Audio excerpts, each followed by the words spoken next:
નમસ્કાર વિદ્યાર્થી મિત્રો, આજે આપણે લેંગ્વેજ ફંક્શનનો યુઝ જોવા જઈ રહ્યા છીએ. જોઈએ આપણે language function identification of function.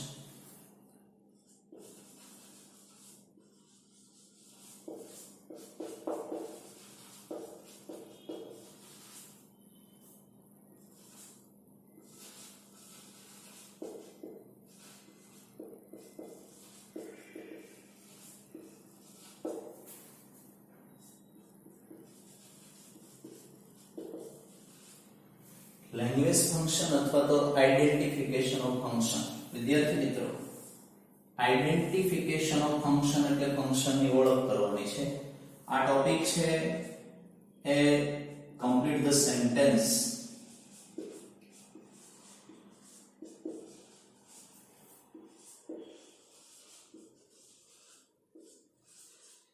Complete the sentences માં પણ પૂછાય છે. વિદ્યાર્થી મિત્રો, ફંક્શન છે એ આઇડેન્ટિફિકેશન ઓફ ફંક્શન માં પૂછાય, કમ્પ્લીટ ધ સેન્ટેન્સ અને રિસ્પોન્ડ માં પણ પૂછાય છે. તો આજે આપણે જોઈશું પહેલું ફંક્શન શોઈંગ રિઝલ્ટ, એટલે એમનું નામ એવું છે એડવર્બ ક્લોઝ ઓફ રિઝલ્ટ.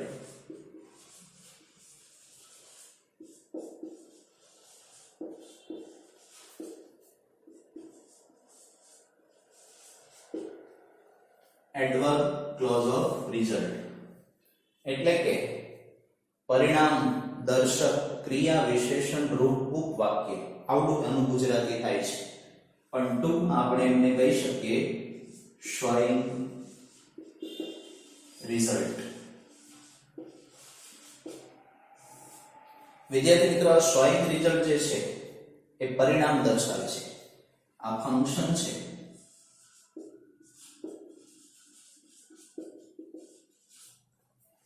ઘટનાનું પરિણામ દર્શાવે છે.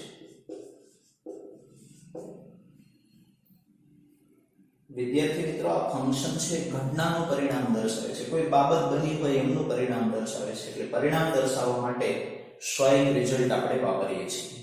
તો શોઈંગ રિઝલ્ટમાં બીજા સબ ટોપિક જે છે કયા કયા મુદ્દાઓનો સમાવેશ થાય છે તો એ આપણે જોઈએ. તો પહેલા આપણે તો ટુ નો સમાવેશ થાય છે, ટી ડબલ ઓ.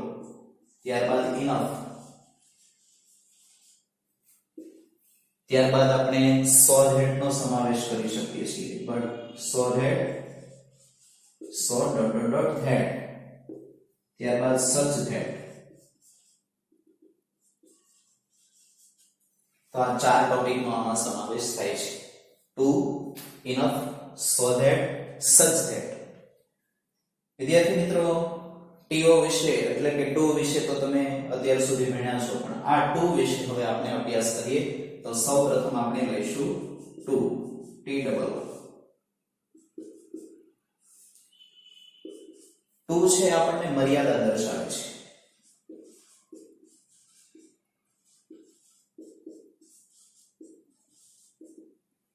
હવે મર્યાદા દર્શાવે છે અને ખાસ કરીને એનો અર્થ છે એ નકાર છે, એટલે કે નકાર અર્થ દર્શાવે છે.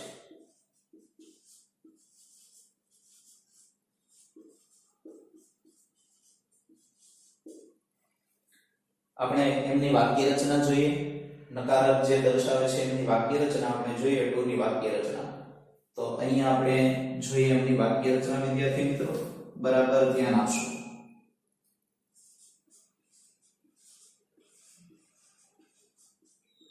વાક્ય રચનામાં સર્વપ્રથમ છે, તમને ખબર છે કોઈ પણ સેન્ટેન્સ ની શરૂઆત કરીએ તો પહેલા સબ્જેક્ટ આવે, એટલે કે કર્તા, સબ્જેક્ટ પ્લસ આની સાથે છે વિદ્યાર્થી મિત્રો ટુ બી નું રૂપ આવશે, અને કોઈ વાર વર્બ પણ આવી શકે, એટલે ટુ બી.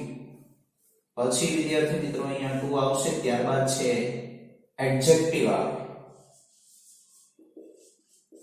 એટલે કે વિશેષણ આવે, અથવા તો એડવર્બ પણ આવી શકે, ક્રિયા વિશેષણ પણ આવી શકે.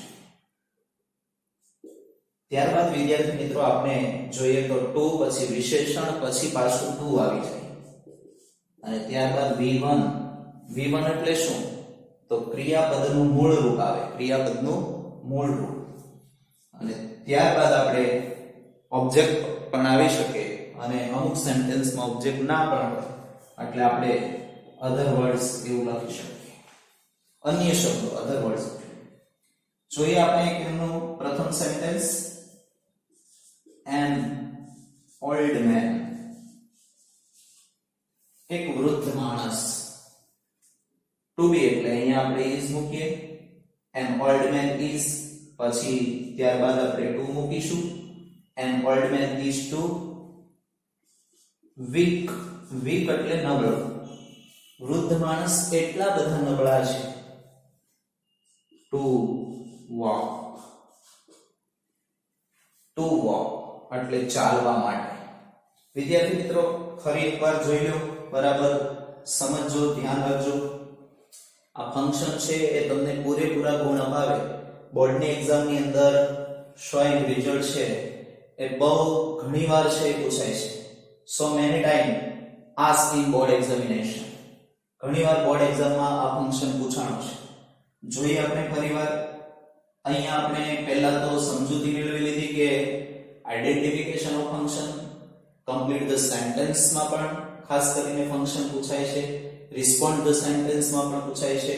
અહીંયા આપણે પહેલો ટોપિક જે લીધો છે એડવર્બ ક્લોઝ ઓફ રિઝલ્ટ છે, એટલે કે પરિણામ દર્શક ક્રિયા વિશેષણ રૂપ વાક્ય, જેને આપણે ટૂંકમાં કહી શકીએ શોઈંગ રિઝલ્ટ, એક્સપ્રેસિંગ રિઝલ્ટ પણ કહી શકાય છે. વિદ્યાર્થી મિત્રો આ ફંક્શન ઘટનાનું પરિણામ દર્શાવે છે. Two enough so that such that આટલા ટોપિકનો સમાવેશ થાય છે. તમારે આ ખાસ યાદ રાખવાનું છે કે જે સેન્ટેન્સમાં ટુ હોય, ઇનફ હોય, સો ધેટ હોય, સચ ધેટ હોય અને તમને ફંક્શન ઓળખવા માટેનું કીધું હોય આઈડેન્ટિફાય ફંક્શન, તો તમારે લખી નાખવાનું રહેશે શોઈંગ રિઝલ્ટ. ટુ છે મર્યાદા દર્શાવે છે, નકાર અર્થ દર્શાવે છે. વાક્ય રચના જેની આપણે જોઈ, subject to be plus too, adjective એટલે કે વિશેષણ, ત્યારબાદ ટુ, V1 અને અધર વર્ડ્સ. V1 એટલે કે ક્રિયાપદનું મૂળ રૂપ, pure form of the verb. પહેલું સેન્ટેન્સ આપણે જોયું વિદ્યાર્થી મિત્રો, an old man is too weak to walk. તો એન ઓલ્ડ મેન છે સબ્જેક્ટ છે, કર્તા છે, ઇઝ છે એ ટુ બી છે, ત્યારબાદ ટુ તમને આપેલું છે, પછી એડજેક્ટિવ અહીંયા આપેલું છે વીક, વિશેષણ તરીકે આપણને વીક આપેલું છે, એના પછી આપણે ટુ મૂકીએ છીએ અને ત્યારબાદ આપણે વોક. એક આ વાક્ય રચના છે અને આપણે બે સેન્ટેન્સ લખાવીને બીજી વાક્ય રચના પણ આપણે જોઈશું. ઓકે વિદ્યાર્થી મિત્રો, તો ફરી પાછા આમાં આપણે આગળ વધીશું. આ ટોપિકની અંદર હજી આપણે enough, so that, such that વગેરે સબ ટોપિક છે એ લેવાના છે.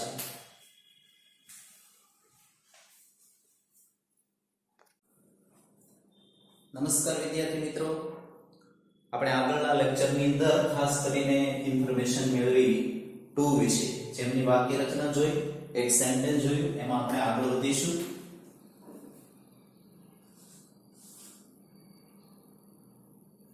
This boy, આ છોકરો, is too lazy, આ છોકરો એટલો બધો આળસુ છે. to do his work, આ છોકરો એનું કાર્ય કરવા માટે ખૂબ આળસુ છે. આટલું તમને સેન્ટેન્સ વિદ્યાર્થી મિત્રો એક્ઝામની અંદર આટલું આપેલું હોય, આટલું છે એ સેન્ટેન્સ પૂર્ણ કરવાનું હોય. તો પહેલા કરતા ધીસ બોય, ત્યારબાદ ઇઝ, ત્યાર પછી TOO, ત્યાર પછી વિશેષણ લેઝી. કૌંસમાં તમને એવું આપેલું હોય કે શોઈંગ રિઝલ્ટ, તો અહીંયા ટુ આવ્યા પછી આપણે વિશેષણ મૂકી દેવાનું રહે. વિશેષણ છે એવું મૂકવાનું છે કે નકાર અર્થ દર્શાવે, મર્યાદા દર્શાવતું હોય એટલે લેઝી, ત્યારબાદ ટુ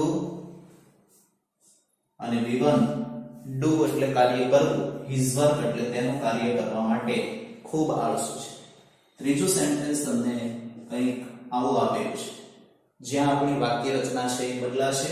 વિદ્યાર્થી મિત્રો જ્યારે શરૂઆતની અંદર, સેન્ટેન્સની શરૂઆતની અંદર જે છે એ તમને નિર્જીવ કર્તાથી શરૂઆત કરાવી હોય તો એ સેન્ટેન્સ કંઈક અલગ રીતે બને છે.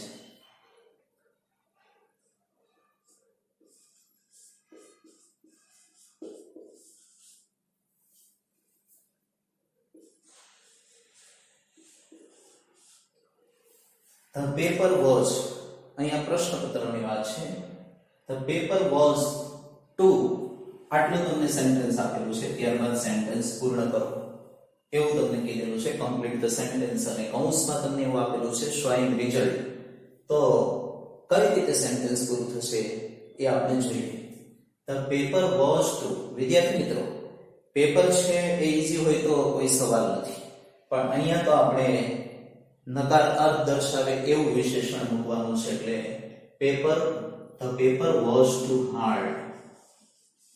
The paper was too hard, paper એટલું બધું અઘરું હતું કે અમે લખી ના શકીએ. અમારા માટે પેપર લખવા માટે ખૂબ અઘરું હતું. અહીંયા તમે જુઓ તો નિર્જીવ કર્તા છે, ત્યારબાદ છે ક્રિયાપદ છે, ટુ વિશેષણ.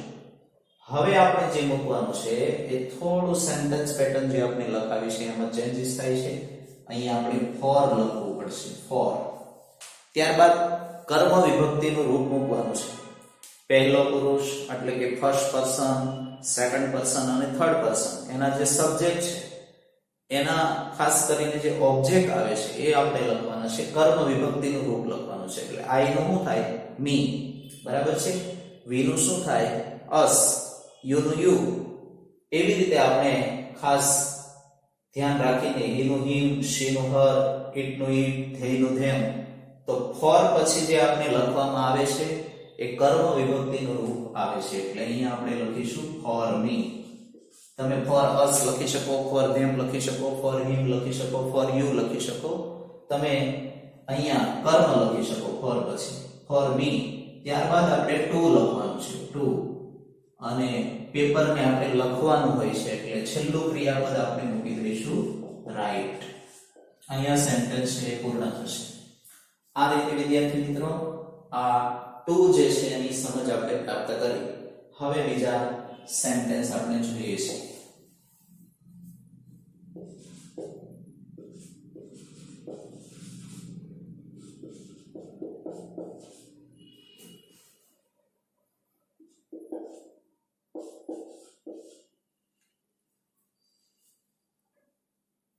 A small child, એક નાનકડું એવું બાળક છે, is too slow.